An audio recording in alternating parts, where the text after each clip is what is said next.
मई 2025 में पाकिस्तान के हाथों भारत के साथ जो हुआ, उसके बाद जो भारत के बहुत से जो डिफेंस एनालिस्ट हैं और उनके जो तज्जिया निगार हैं, वो बड़े ही परेशान हैं कि एक तरफ तो हमें मार पड़ी मई 2025 में, और दूसरी तरफ हमारा जो वज़ीर दफ़ा है वो इस किस्म के बयानात देता है जिससे कि दोबारा जंग का ख़तरा पैदा हो सकता है।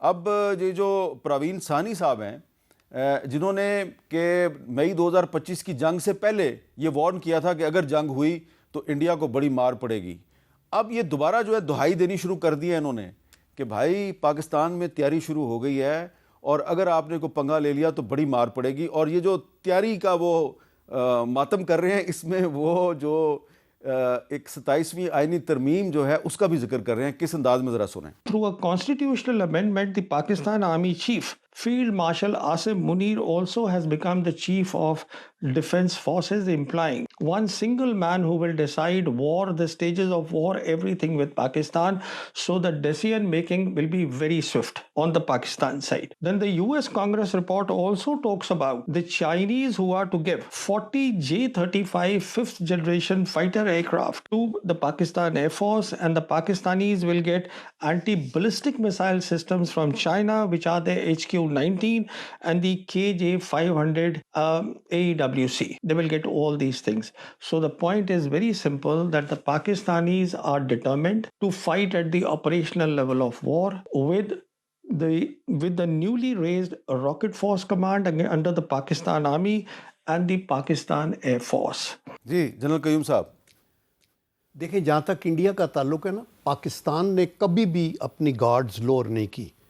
मैं मिलिट्री ऑपरेशन डायरेक्टरेट में कुछ 6 साल रहा जब ये बहुत सी चीज़ें हो रही थी, तो लेकिन अभी ये जो गीदड़ भपकियाँ इंडिया की, उसकी 2-3 रीज़न्स हैं। नंबर 1 तो ये है कि उनके अंदर बहुत सी इंसर्जेंसीज़ की मूवमेंट्स हैं, वो उसको हिला रही हैं। आपको याद है ना, ईस्टर्न साइड पे रेड कॉरिडोर भी है, मोइस्ट भी हैं, मणिपुर का है, खालिस्तान वाले कितने इफ़ेक्टिव हैं, और बहुत सारा। सेकेंडली, जो मोदी की अपनी एंटी माइनॉरिटी पॉलिसीज़ हैं, उससे भी एक तबका खुश नहीं है कि आप हमें उससे हटा के तो एक हिंदू इंडिया बनाना चाहते हैं, सेकुलर इंडिया का।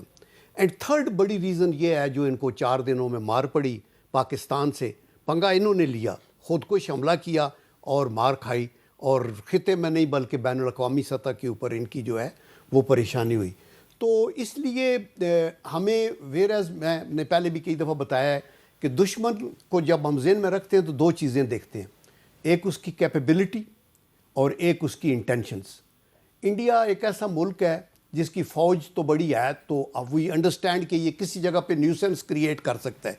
तो ये अगर सिंध में पंगा लेगा तो उनकी सॉफ्ट अंडर बैली खालिस्तान भी है, ये वो भी हमारे बिल्कुल डोर स्टेप के ऊपर और हमारे साथ है। और in addition to that, by the grace of Allah, जो हमारी एयर पावर है और जो इंटीग्रेशन अभी हमने चीफ ऑफ डिफेंस फोर्सेस से क्रिएट कर लिया है, जो प्रैक्टिकली हम बिफोर भी कैसे कर रहे थे, तो उसकी वजह से ये जो इंटीग्रेटेड पाकिस्तान की land forces, naval forces, air force, space की यूटिलाइजेशन और साइबर वॉर, ये जब सारे कंबाइंड होके, जब पहले भी इस तरह इफेक्ट हुआ, तो इंशाल्लाह आई टेल यू कि हमें मोहतात ज़रूर रहना है, लेकिन इंडिया का। अच्छा अरशद मलिक साहब, ये जो प्रवीण सानी साहब चीफ ऑफ डिफेंस फोर्सेस का जो ओहदा है, इसकी जो तौजीह कर रहे हैं, जो इंटरप्रिटेशन कर रहे हैं कि ये दरअसल एक ऑपरेशनल रिक्वायरमेंट है जंग की सूरत हाल में, तो आप समझते हैं कि ये तो ओहदा इंडिया में भी है, तो उनको इसका फ़ायदा क्यों नहीं हुआ और हमें कैसे होगा?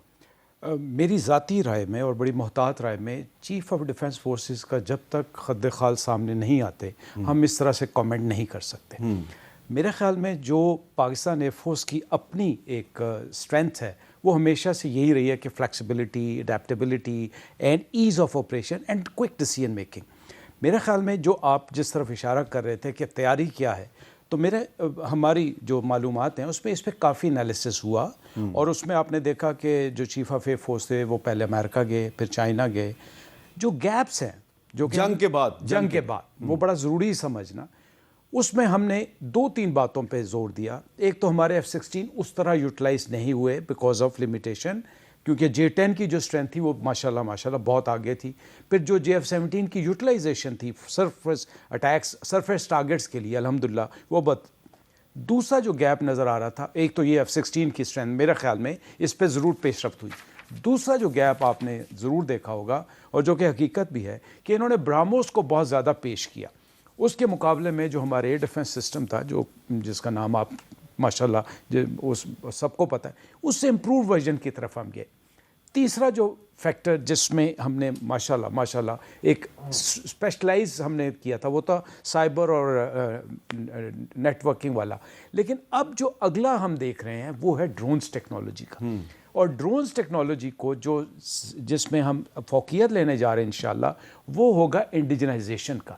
تو جو آپ تیاری کی طرف کہہ رہے ہیں جس کا میں نے اشارہ کیا کہ اگر یہ ساؤتھ کی طرف مس ایڈونچر آئے اور ہمیں ساؤتھ میں اگر ان کو موقع نہیں ملا تو ہمیں تو بالکل موقع نہیں ملا.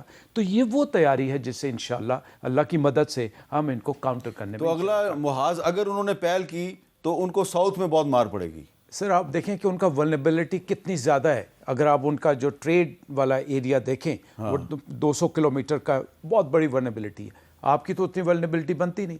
دوسرا جو اب ہم نے ویپن لگایا ہے JF-17 کے اوپر جو ان کو ضرور پتہ ہوگا، اگر یہ پچھلی دفعہ PL-15 کی طرح اس کی رینج مس کیلکولیٹ نہ کر گئے تو اس کی رینج الحمدللہ اتنی ہے کہ وکرانت کو ان کو مزید پیچھے لے کے جانا پڑے گا. وکرانت جو ان کا فلیٹ ہے، کیریئر ہے، ایئر کرافٹ کیریئر